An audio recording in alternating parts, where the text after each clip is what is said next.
હવે digital payment કરશો તો તમે જીતી શકો છો અનેક ઇનામ।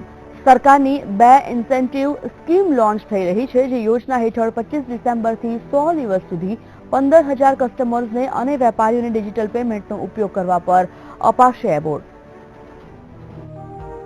આ વર્ષે ક્રિસમસ પર મોદી સરકાર તમામ દેશવાસીઓ માટે સાન્તા ક્લોઝ સાબિત થઈ શકે છે।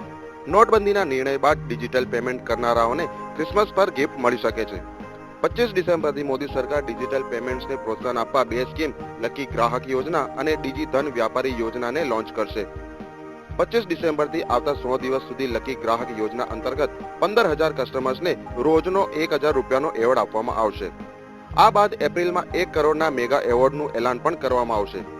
આ સ્કીમ અંતર્ગત સરકાર ડિજિટલ પેમેન્ટ કરનારાઓ અને કારોબારીઓને દરરોજ અને સપ્તાહમાં એવોર્ડ આપશે।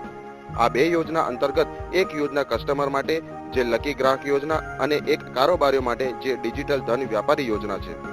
લકી ગ્રાહક યોજના અંતર્ગત ઘણા જ એવોર્ડ છે।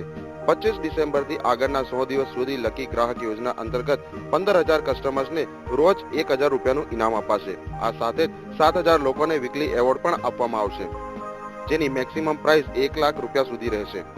તો ડીજી ધન વ્યાપારી યોજનામાં 7,000 કારોબારી દર સપ્તાહે 50,000નું ઇનામ જીતી શકશે અને 14 એપ્રિલ 2017માં મેગા એવોર્ડનું પણ એલાન કરવામાં આવશે। મેગા એવોર્ડ કસ્ટમર અને કારોબારીઓ બંને માટે હશે, જેના વિજેતાને 1 કરોડનું ઇનામ અપાશે। એનપીસીઆઈ આ સ્કીમને ઇમ્પ્લિમેન્ટ કરશે અને સરકાર આ સ્કીમ પર 340 કરોડ રૂપિયા ખર્ચ કરશે। દેશમાં થતી લેણદેણના 5% ડિજિટલ પેમેન્ટ છે, ત્યારે સરકાર તેને પ્રોત્સાહન આપવા તમામ પ્રયત્ન કરી રહી છે।